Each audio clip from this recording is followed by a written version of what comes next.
Ron's here talking about the Good Guys car show here in Puyallup, Washington. It's Puyallup. I always say it wrong. That's okay. Puyallup. Well, Ron, what's happening here? Well, this is Good Guys come up here every year. I can't remember. This is like the 34th year, I think.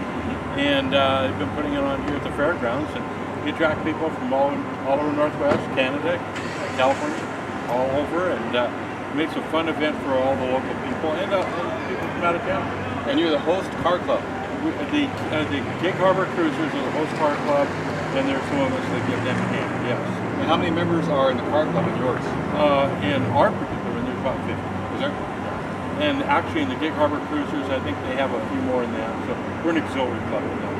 Do you have a car yourself, a hot rod? We do. What do you have? I've got a number of them. Yeah. Right behind yours, we have a GMC Sprint. We got a 67 Camaro. We have a 1950 Jaguar, 1956 Jaguar, a 1940 Packard, 1967 Fairlane. There's quite some around there. How'd you get started? Oh, this is from where we were kids. My dad, my grandpa, my twin brother's in there right now, and so yeah, it's a family. My kids have it. His kids have it. It's a disease. You know, it really is. It is a disease. It's a disease. Well, thanks, Ron. Thanks so much for putting it on. We appreciate it. We can enjoy ourselves tomorrow, aren't we? We will. We will. The car exhibitors line up almost 12 hours before the show to get the right spot to show their vehicle. And boy, they have some nice vehicles.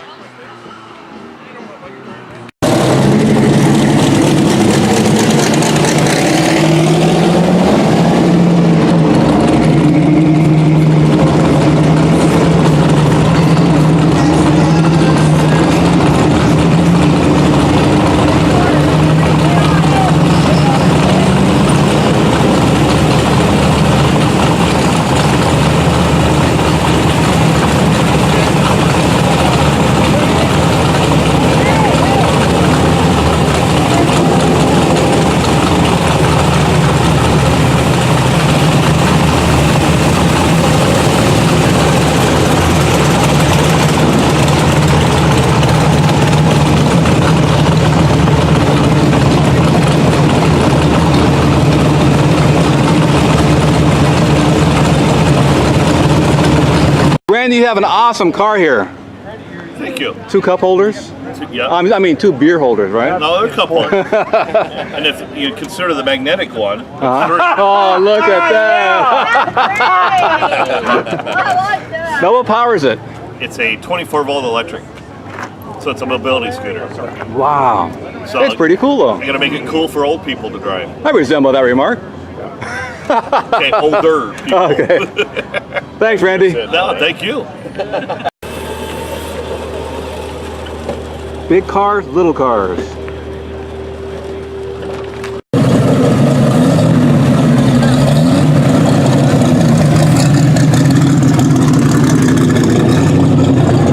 We're talking to Dan Martin here about his art, because you are an artist, aren't you? I try to use that term, yes. But you're a sign painter by trade. Yes. How'd you get started sign painting? At a young age, you know, we all have aptitudes, and that's what it was for me. I ended up an illustrator in the military, and when I got out of the military, I went right back to sign painting. So, is it a good living? It's a decent living with good benefits, and it allows me to be creative when I get home. You talk about creative. This is a beautiful piece of art, and you said it's one of your favorite pieces. Red Ryder, correct? Yes, that's the Red Ryder Fighter. Okay. The reason behind the name is Red Ryder BB guns, and you'll notice that the wings are made out of BB guns. I'll be darned. Wow. Perfect. How'd you think of that one? I stay up at night thinking about weird stuff. That's good. We're talking to Dan Martin about his art and his sign painting and his exhibit here at the Washington State Good Guys. Yes. Is there a Facebook page you have? I call it Circus of Junk, Dan Martin Circus of Junk, and you spell that Junque. And I have a lot of this stuff you can look at. Thanks so much, Dan. Thank you.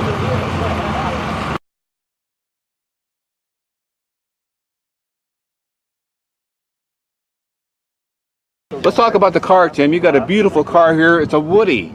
Was it originally a Woody? It was originally a Woody. It was originally a 1951 Woody, and it was built by a guy named Teddy Z back in the early 90s. And my father acquired the car around 99, and all the steel paint and bodywork had been done, but we upgraded the suspension on it, redid the interior, dressed up the engine a little bit more, and yeah, it sits on a S10 pickup frame, and yeah, I love it. How often do you drive it, Tim? I drive it all the time, as much as I can. I got yeah, we actually drove it up here to Puyallup from Portland, Oregon, and made a trip just this last summer up to Whidbey Island. So we take it quite a few places. Do you get a lot of looks? We do get a lot of looks, yes. So when you go to the gas station to get gas, everybody runs over to you and checks you out, A lot of people, a lot of questions, and yeah. Well, so it's going to be handed down to my kids. It was handed down to me. I got 2 3-year-old twins, and we got another car at home, so they get to decide who gets what car.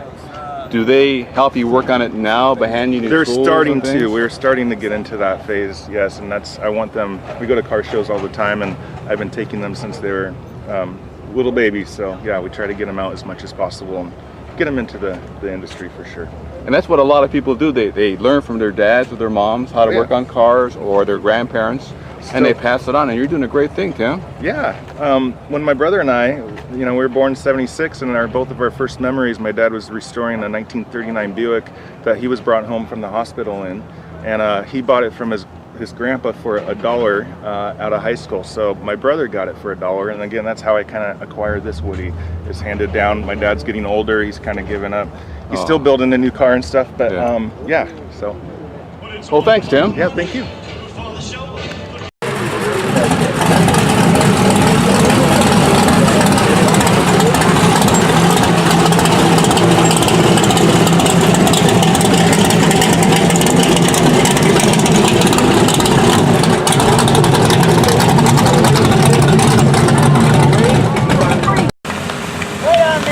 So this guy came by driving the car and with his 90-year-old dad next to him. Now his dad's driving, beautiful truck, and he's sitting in the passenger seat. Give me old crap. Good to have Dad. So it's pretty dusty over here in Puyallup, but this guy's helping us out, and people are running through the water because it's so hot here. It's about 92 degrees, and if he gets too close to the cars, well, we're gonna have a car wash too.